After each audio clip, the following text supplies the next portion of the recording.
，This is Rosamund。那这支影片我们会以 podcast 的方式呈现。现在直接进入主题。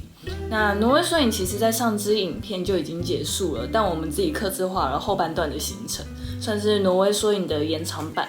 所以我们后来在 Bergen 搭上了 Havila Caster， 对吧？继续前往了特隆海姆，中间还停留了一个小镇叫 Ellison。那你对你后面最有记忆点的片段是什么？我觉得大概就是，我们是什么时候上传？圣诞节那天，25号嘛。25号上传的，不然不会有那个。那天的那个圣诞节的那个什么苹果酒。所以你的记忆点在苹果酒。它其实跟瑞典之前喝到的这种水果酿的烈酒很像，但没有那么甜。我不记得我们在瑞典有喝过水果酿。你没喝到那次，那个是学生，我去跟学生会喝的。无盐呢？它喝起来跟瑞典的有不一样吗？也不是圣诞节才有，应该是只有特定季节才会喝，才会拿出来喝。对啊，你真的要喝的话，一年四季都。可能那酒非常烈，我一开始以为它只是那种像那个西班牙的水果酒而已，但不会甜，我觉得就还不错，至少比啤酒至少比啤酒选择还好啦。但北欧的啤酒很好喝啊，这倒是。北欧的啤酒是我完全可以接受的。还有那个第二天中午我们在吃午餐的时候，那个有一群。因为我们晚上的时候好像没看到德国阿嬷，对不对？第一天晚上好像没什么印象有谁哦，因为第一天晚上的位置不是固定座，只有后面几天的位置。所以他第一天是特别优待，就是在第一个点上去的人，然后可以就是随意坐。第一天晚餐也没有分时段啊，你忘了吗？就是餐厅一开门，然后大家就冲进去。对啊。可是之后就要按照你画的那张小卡的时段。按照上面写的数字去入座，然后你整趟旅程就是坐那个位置，你就不能再改。所以我们是第二天中午，然后遇到那群德国阿嬷。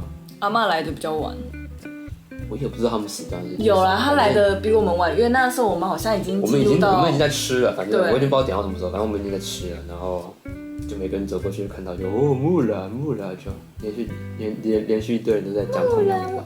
而且他们很好笑，他们有点像台湾阿嬷，他们好奇心很足，然后他是每个人都要这样看一眼，就是他那个头一定要挤在你的画面。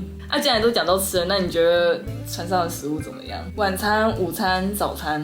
早餐就其实蛮普的啦，选择是很多，但偏普。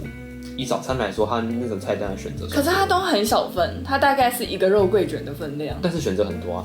它的用意应该就是要让你点很多，但是每份都小小的。第一天晚上的时候有那个小面包，就这么大，然后我一开始就不怎么喜欢那个面包，直到我们吃完早餐以后，看到他在那个 bar 那边有一个流水线，制造早餐流水线，很像我们在那个看到工厂，就是谁夹菜，然后什么什么，就我只负责夹菜，然后就端过去，然后挤虾酱这样子。但游轮上的餐厅都基本上都这样。他就是那种衣服的箱子拿出来，然后就从里面把面包拿出来，看起来超廉价。那个流水线如果没让我看到，我还会勉强继续吃那个面包。可是我看到以后，我直接对那个面包绝望。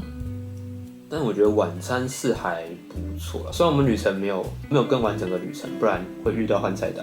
船上是除了早餐不会跟动之外，午餐跟晚餐是旅程每3天换一次。所以如果你从头搭到尾，你会遇到3轮。可是连续2天的晚餐，我只记得第一天我吃那个牛排，还有一点记忆点。第二天的我是完全想不起来我吃什么。第一天我吃啥所以其实说他的晚餐好吃吗？在我这边算是普通。我靠，你有照片吗？有，我现在去查第一天到底吃了什么，我根本忘记晚上吃。我吃牛排啊，然后你好像是吃 lamb。这是羊，应该是羊。对，你是吃羊。应该是羊啦。然后第二天晚餐我也忘记吃什么。你找找看，寻找回忆。可是他圣诞节也没有特别出圣诞节套餐啊，就只是刚好第一天我们2个人会点到就是我们自己觉得还不错的，还可以的。我只记得它的主题，它的菜单都是用主题划分的，刚好配合整趟旅程的前中后段。最后到航程最北边就是一堆麋鹿，我猜的。我现在只记得中餐的时候阿妈又来了。中餐的时候阿妈我不知道，德国阿嬷我没有像你那么关注阿妈，就只有那一次阿妈。没有好不好？他就同一天啊，那一天刚好我们有吃早餐，有吃中餐。好，那我们聊到那个最主要的，你先讲讲看，就是这是你这一趟后半段的旅程里面最期待的一件事情，就是在外海然后睡一晚。我没有很期待后半段。有，你很兴奋，你是跟我讲说那个挪威缩影以前你就一直说最那个抱有期望的是游轮这一段。对啊，因为挪威的游轮风景很漂亮啊，确实啊，只是我没有想过。那你的风景是什么？会遇到这个天气的。然后最后一天早上拍的峡湾。那你大部分的风景是什么？大部分风景就是摇晃的天花板。对啊，就很晃啊，我也没有想过会这么晃。但是本来就有预期，冬天的海象会比夏天不好。那你有听过一个就是摇船，越大艘的船，它的摇晃程度就不会那么高，尤其是游轮，基本上搭起来是没有感觉的。但以真正国际游轮的标准来说，我们搭那艘也没有到很大，只是我没有想过会这么晃。我自己的感受是，它的摇晃程度比当初我们在绿岛搭船跟在澎湖搭船的时候还要晃。航程到外海的时候，就是真正字面意义上的翻云覆雨，然后浪漫度零，爽感度零。那个很难入眠，那个轻微的摇晃可以助眠，但是那种摇晃程度，根本就睡不着。我其实没有晕船过，但这一次我也晕了。可是我们那时候只有3颗晕船药，是从台湾带来的。然后我看你很不舒服，所以我一直不敢吃，因为如果我吃了，你就只剩下1颗。但是后来船上有买，所以就那是很后来。可是，在那当下的时候，就你第一晚就吃了2颗，然后隔天再吃1颗，然后实在是没办法，我们想说去医护室问问看，说有没有晕车药，就医护室也没开，然后才去柜台问，就柜台有卖，他是卖就1盒嘛。早点去买，早点去买。好像跟台湾的价钱没有差很多，就是500台币有找。你要形容一下你当时摇晃的状况吗？因为我们都没有拍那一段的影片，就完全非常的不舒服，你站起来就是很容易倾倒，然后胃在翻江倒海。该怎么说？你躺在床上会从就是棉被里面飞起来那样。如果真的遇到大浪的时候了，就是海盗船啊，只是你心脏的负荷感觉没那么大，就是还可以控制的海盗船。可能海盗船的前段那种晃度。确实，但我觉得比晕船更难受是睡不着。今天很晚才入睡，虽然很早就躺在床上。你说第一天吗？还是第2天？最后第2天晚上到窗旁里面中间那一段。可是那一天其实我们已经吃晕车药了，所以对你来说，就是晕船药其实没有起到很大的作用。晕船药有起到作用，可是太晃了，你会一直分心，你没办法就集中让自己入眠。我倒是没有分心，就是第2天我吃晕船药以后，我其实玩得蛮开心的。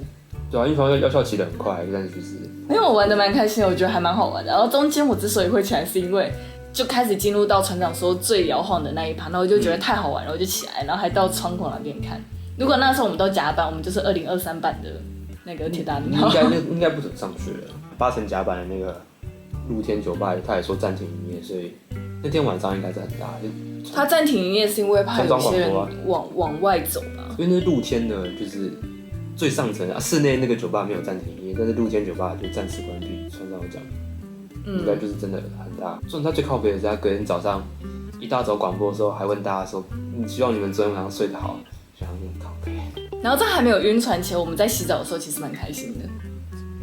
洗澡洗的麻烦，好不好？那个水子，一是你会跌倒，你会一直撞到你四面的墙，然后其实浴室的空间不大。我觉得跌倒是你它的哪有？它真的很晃，屁呀！然后它是那个叫什么干湿分离。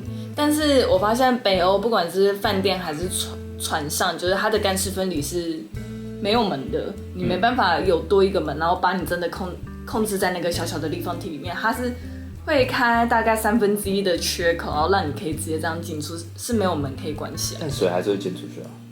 它就没有门啊，所以它一摇晃，你跌倒以外，然后水也跟着飞出去。除了食物很无聊以外，你还有觉得有什么缺点？就这趟旅程，硬要想我知道你对厕所的设计有意见。厕所的设计，对啊，是空间吗？厕所排水，对，它排水的斜度做得很浅，其实水来不及过去。虽然淋浴区那边地板有做，市区有比干区地板再更低一点，那我自己的话，我最不开心的是登船的手续。我们那时候是几点登船？就是刚从 Bergen 离开，然后要坐船。下午3点左右。他说下午3点，然后一路可以登到几点？登到晚上8点。然后我们3点就在了，但是我们大概就是刷卡什么之类的，就已经排了1个半小时嘛。有到1个半小时啊？有1个半小时。然后到2楼的时候，到登船口的时候，因为佳节的关系吧，刚好有的时候有人到港啊。不是，有一艘有人到港以外，然后刚好又是圣诞节，所以人手不足，他就把进去跟出来都用在同一个出口，然后他们还很阳春，他们的出来是要你拿着那个点名簿，然后一个一个画跟你对的，反正就是让他们先出来，所以我们又在登船口的时候又在排一次队。然后进去的时候，告示牌又没有讲得很清楚，我们这一群人有一部分就是往另外一艘没有开的船过去，然后是发现走廊的灯没有亮，大家才折返了到另外一边，因为它的告示牌是放斜的。那艘船就是刚到港的，也是到航丁顿的，不知道从哪里来的。这样子已经排了2次队了，然后在进去的时候，你因为要登记你的用餐时间，所以你又再排了1次队。那个队比较久，我觉得。那个队排了快2个小时，直接排到6点。而且排没啥意义，不知道在排什么。你还不能先去房间，因为你要在那边登记完以后，你才能去房间。但其实这一部分就是线上应该就可以。因为船上也有 WiFi， 你其实可以用线上的方式把它登记完。它只有1个人，然后要安排所有登船的人的那个吃饭的时间，然后才能再分配回房间，超累。它害我就是登船的时候，其实后来心情有点糟，就觉得到底在干嘛？吃到晚餐的时候心情就变好了。又是吃货，也是蛮容易的。又是吃货。好，那今天的 podcast 就到这里了，我们下次见。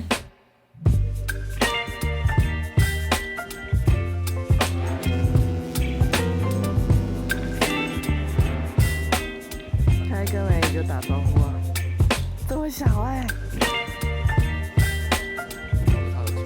吓都吓死了。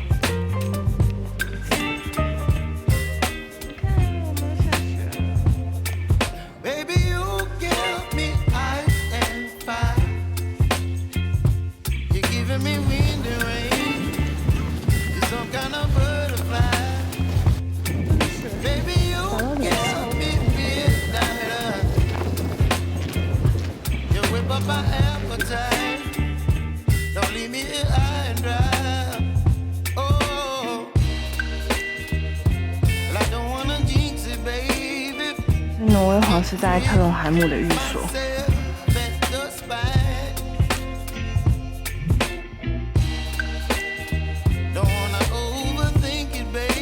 听说挪威皇室至今都还在这边做加冕。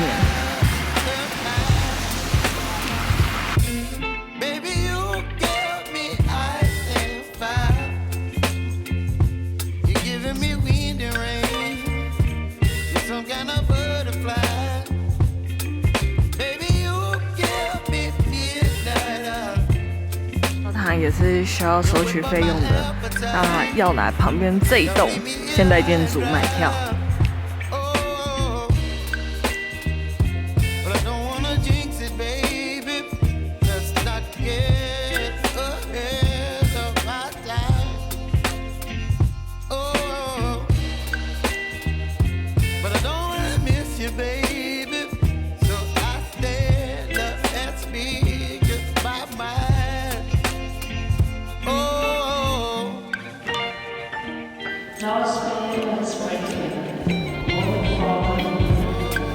有一台比较古老的广播机。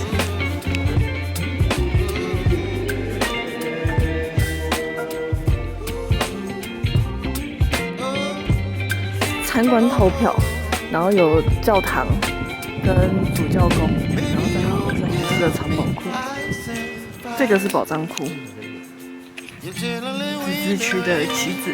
主教堂上面的话就是展一些之前重建或者是遗落下来的遗迹，然后地下室的话就是原本的考古遗址。我们现在看到教堂的模样，以前的铸币厂跟炼铁厂，挪威丹麦联合王国的中段，然后这个是